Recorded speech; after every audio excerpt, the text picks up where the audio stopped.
Hello friends, welcome back to the most important video. This is Rishan sir and you are watching MS Civil Lecture YouTube channel. On the student demand MSBT result से related हमने ये video बनाई है और जो कि बहुत important है।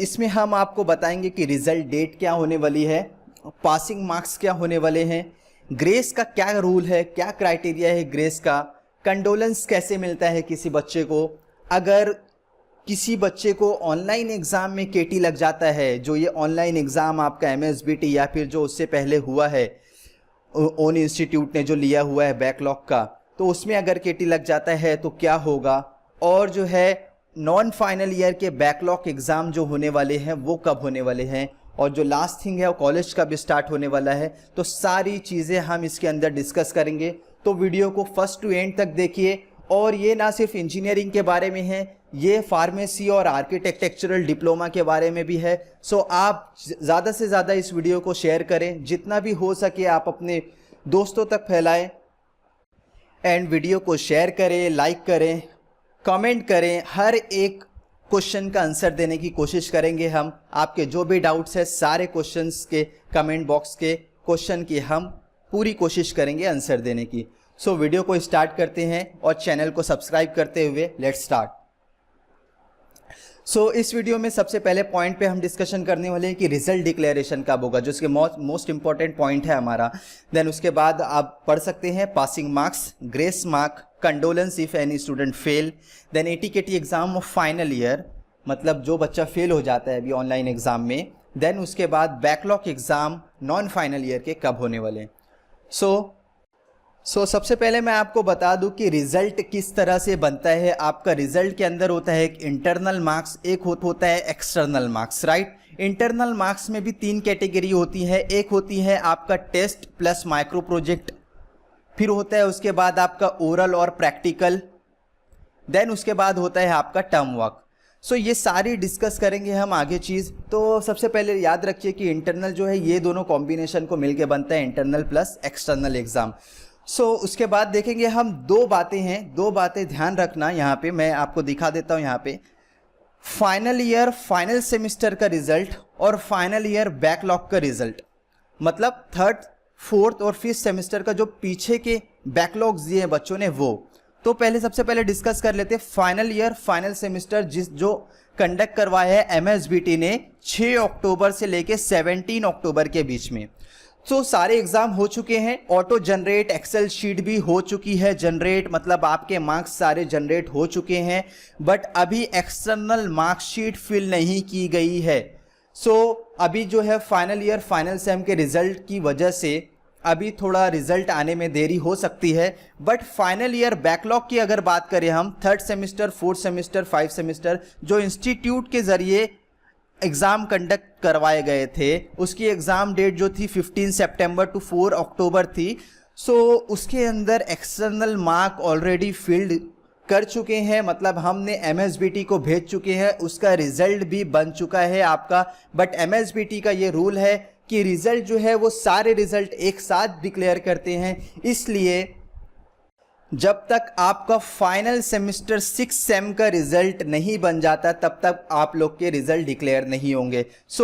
अभी हाल ही में एक वेबसाइट से मुझे मिला है, ऑफिशियल वेबसाइट से, कि result declaration in a month of November. हाँ, कोई बच्चा अभी बोलेगा कि 31 अक्टूबर को सर इन्होंने कहा था, बट अभी भी प्रोसेस इसलिए आगे बढ़ा दिया गया है। 90% चांस है नवंबर में रिजल्ट डिक्लेयर होने का, क्योंकि एडमिशन प्रोसेस MSBT के फर्स्ट ईयर डिप्लोमा और सेकेंड ईयर डिप्लोमा के चालू है, जिसकी डेट एक्सटेंड होकर 27 और 28 अक्टूबर कर दी गई है। मोस्ट प्रोबेबिलिटी है कि अक्टूबर के मंथ में रिजल्ट डिक्लेयर नहीं होगा। रिजल्ट जो डिक्लेयर होगा वो फर्स्ट वीक ऑफ नवंबर में 90% चांस है, ठीक है। उम्मीद करता हूं आपका ये डाउट क्लियर हुआ रहेगा। फाइनल सेमेस्टर 6 सेम का रिजल्ट और बैकलॉग का रिजल्ट, डिक्लेरेशन ऑफ रिजल्ट जो है वो नवंबर के फर्स्ट वीक में एक्सपेक्टेड है, वो भी प्रॉपर नहीं बोल सकते मगर एक्सपेक्टेड है, क्योंकि 27 और 28 तक जो है वो आपके एडमिशन प्रोसेस चालू हैं। बढ़ते हैं नेक्स्ट स्लाइड पे। पासिंग क्राइटेरिया क्या है, जैसे कि मैंने पहले वीडियो में बता चुका है आपको, पासिंग क्राइटेरिया होता है 40%। मतलब अगर कोई बच्चा 100 मार्क्स का पेपर दे रहा है तो उसे 40% मार्क्स चाहिए उसे पास करने के लिए एग्ज़ाम। बट ये जो मार्क्स होते हैं वो सेपरेटली हर एग्ज़ाम में पास होना चाहिए। इसका मतलब क्या होता है कि अगर एक पेपर में 100 मार्क्स के पेपर में 70 मार्क्स का एक्सटर्नल एग्ज़ाम है, इसके आगे वाली स्लाइड में दिखा देता हूँ। 150 मार्क्स का कोई एक एग्ज़ाम है आपका बेसिकली। सो आपका मार्क्स डिस्ट्रीब्यूशन किस तरह होता है, एक्सटर्नल 70 मार्क्स, इंटरनल 30 मार्क्स, किस तरह से 20 मार्क्स का टेस्ट होता है आपका, 10 मार्क्स का माइक्रो प्रोजेक्ट, 25 का ओरल और प्रैक्टिकल होता है और टर्म वर्क होता है 25 मार्क्स का। तो उसका 40% कितना हो गया, 28, 12, 10, 10, मतलब आपको 150 में से अराउंड 60 मार्क्स हासिल करने होते हैं पास होने के लिए। सो यही कंडीशन अप्लाई करी है उन्होंने ऑनलाइन एग्जाम में भी। तो मैं आगे की स्लाइड में आपको दिखा देता हूं किस तरह ऑनलाइन एग्जाम में पास होना है। तो वो लोग ने आप लोगों को 40 क्वेश्चंस पूछे हुए थे 40 मार्क्स के, जिसमें से 10 क्वेश्चंस जो थे वो ऑप्शनल क्वेश्चन थे। आप लोगों को अटेम्प्ट करना था 30 क्वेश्चन फॉर 30 मार्क्स ओनली। तो 30 मार्क्स का 40% जो होता है वो 12 मार्क्स होता है, राइट। तो आप लोगों को सिंपली 30 में से 12 मार्क्स पास होने के लिए चाहिए। मैं कहूंगा कि 40 मार्क्स में से आपको 12 मार्क्स चाहिए था। अगर कोई बच्चा, if any student will gate above 30 marks it will consider at 30 out of 30। Simple, ये मैंने पहली वीडियो में भी बता चुका है। और अगर if any student will get less than 30 marks, so जितना मार्क्स उसको मिला उतना कंसीडर करेंगे 30 में से, बट उसका मिनिमम पासिंग मार्क्स 12 मार्क्स रहेगा। देन उसके बाद आशा करता हूँ ये भी क्लियर हुआ रहेगा आपका 40% मार्क्स का जो फंडा है। उसके बाद देखते हैं हम ग्रेस का क्या क्राइटेरिया रहेगा। सो यहाँ पे ग्रेस का 2 रूल है। MSBT के वेबसाइट पे जो उन्होंने ब्राउचर दिया हुआ है उसके अंदर 2 रूल है। अगर आपका external exam maximum marks below 75 है, जैसा कि MSBT में हमारे डिप्लोमा इंजीनियरिंग का 70 मार्क्स का होता है, 70 मार्क्स का होता है, तो उनको मैक्सिमम जो है 1 और 2 मार्क ग्रेस देंगे वो लोग। मतलब अगर कोई बच्चे को 10 मार्क्स मिल रहा है 30 में से, तो भी उसको 12 दे के पास कर दिया जाएगा। आप ज़रा भी टेंशन मत लीजिए, जो भी बच्चे को 10 मार्क्स मिल रहा है या 11 मार्क्स मिल रहा है, 12 नहीं हो पा रहा है, तो भी उनको 1 और 2 मार्क्स से पास कर दिया जाएगा। और अगर कोई सब्जेक्ट में आपका जो एक्सटर्नल 100 मार्क्स का है या 80 मार्क्स का है या अबव 75 मार्क्स का है, तो उसके अंदर 3 मार्क्स तक का ग्रेस अप्लाई किया जाता है। सो ये रूल है ग्रेस मार्क का। कोई बच्चे को उसके अंदर 30 में से 9 भी मिल रहा है अगर, तो उसे 3 मार्क दे के 12 कर दिया जाएगा। सो ये रूल है maximum marks below 75 and maximum marks above 75। सो आशा करता हूँ कि ग्रेस रूल का भी आपको सब क्लियर हुआ रहेगा यहाँ पे। सो आगे बढ़ते हैं, एग्जाम्पल ले लेते हैं। जैसा कि मैंने बता दिया कि ऑनलाइन एग्जाम 30 मार्क्स का है, पासिंग मार्क 12 है 40% as you know. Then if anyone got 10 marks in your main exam, then 2 marks grace देके उसे पास कर दिया जाएगा। सिंपल है। अगर किसी बच्चे को नहीं समझ रहा है तो वो कमेंट बॉक्स में कमेंट कर सकता है। सो आगे बढ़ते हैं, condolence if any student fail. अब ये कंडोलेंस क्या है, जैसा कि आप लोगों को आपके 70 मार्क्स पेपर में कंडोलेंस मिलता था, उसकी कंडीशन ये है, the candidate who fails to pass examination by not more than 10 marks aggregately. Aggregate मतलब अगर कोई बच्चा 2 सब्जेक्ट्स में फेल हुआ है, एक सब्जेक्ट में 5 मार्क्स से और दूसरे सब्जेक्ट में भी 5 मार्क्स से, this is not more than 10, yes, तो ये मिला के 10 मार्क्स हो गया, तो भी इसे पास कर दिया जाएगा। एक कंडीशन है, मगर एक कंडीशन है, उसका परसेंटेज जो सिक्योर्ड किया है उसने 50% होना चाहिए, उसका परसेंटेज एग्रीगेट, ठीक है। सो और ये जो अप्लाई कर सकते हैं, ये सिर्फ 2 सब्जेक्ट्स में ही अप्लाई कर सकते हैं। अगर कोई बच्चा 3 सब्जेक्ट्स में फेल होता है तो कंडोलेंस उसका वहाँ पे कंसीडर नहीं किया जाएगा। अगर कोई बच्चा 2 सब्जेक्ट्स में 10 मार्क्स के अंदर उसको चाहिए या 10 मार्क्स चाहिए पास होने में दोनों सब्जेक्ट का मिला के, और उसका 50% बन रहा है बाकी सब्जेक्ट्स का मिला के, तो उसे कंडोलेंस दे दिया जाएगा और पास कर दिया जाएगा। आशा करता हूँ ये भी आपको समझ में आया रहेगा।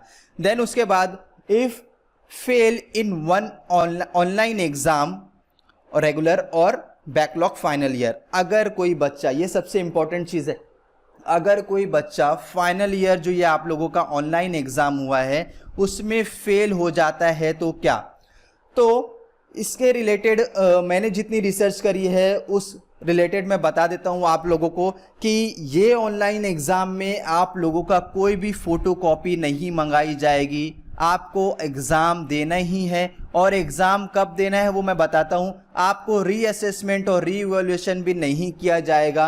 आप अगर जब फेल हो जाते हैं तो आपको एग्ज़ाम देना है वापस, और एग्ज़ाम जो है वो आपको, जो ये विंटर का एग्ज़ाम होने वाला है रेगुलर बच्चों का, 3rd सेमेस्टर 5th सेमेस्टर वालों का, तो उनके साथ आपको देना रहेगा।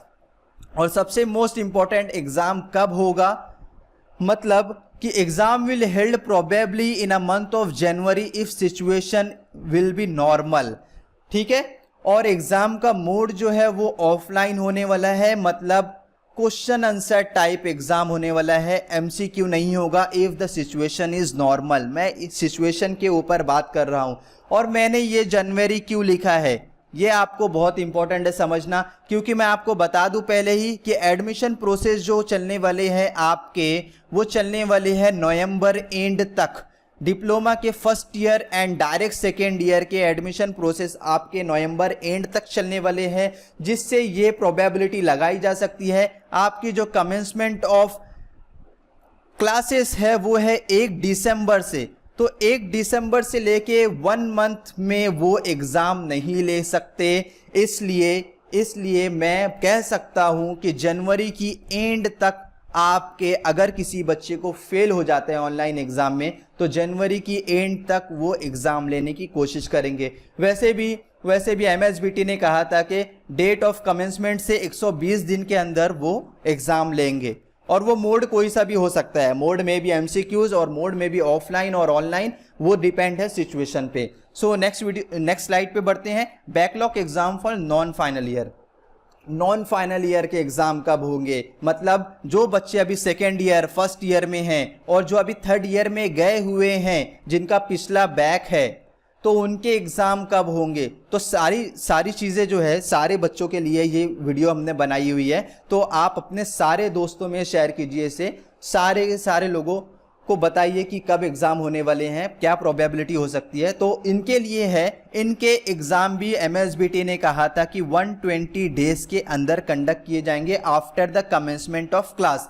तो कमेंसमेंट ऑफ क्लास जो है 1 दिसंबर से होने वाले हैं। तो 1 दिसंबर के बाद 1 मंथ में तो वो डायरेक्ट सेकेंड ईयर वालों बच्चे को कुछ नहीं पढ़ा सकते, ठीक है। तो इसका मतलब ये भी क्लियर है कि जब आप लोगों का एग्जाम होगा, जब विंटर वालों का एग्जाम होगा, तब ही बैकलॉग वालों का भी एग्जाम होगा। आपकी जितनी बैक केटी है उनका भी एग्जाम होगा, और एग्जाम मोड जो है वो ऑनलाइन भी हो सकता है और ऑफलाइन भी हो सकता है, वो डिपेंड्स अपॉन सिचुएशन, ठीक है। तो आशा करता हूं सारे के सारे डाउट आपके क्लियर हुए रहेंगे। अगर किसी स्लाइड में भी आपको डाउट है या किसी भी तरह का प्रॉब्लम है तो आप कमेंट करके पूछ सकते हैं, मैं डेफिनेटली आपके आंसर देने के लिए रेडी हूं। और आप हमारा टेलीग्राम चैनल ज्वाइन कर सकते हैं, डिस्क्रिप्शन में लिंक है। आशा करता हूं आपकी दुआओं के साथ आगे हम एडमिशन इन डिग्री प्रोसेस शुरू होने वाला है, जो डायरेक्ट सेकेंड ईयर डिग्री के लिए जो प्रोसेस शुरू होने वाला है उसके लिए वीडियो हम बनाने वाले हैं। तो जितने भी फाइनल ईयर डिप्लोमा के स्टूडेंट हैं वो वीडियो ज़रूर देखें, और थैंक यू फॉर वॉचिंग। और बहुत सारी दुआओं के साथ आपने हमें प्यार दिया, तो और आप सबका शुक्रिया लास्ट तक देखने के लिए। आप अपने सारे दोस्तों में शेयर कीजिए, सब्सक्राइब कीजिए चैनल को।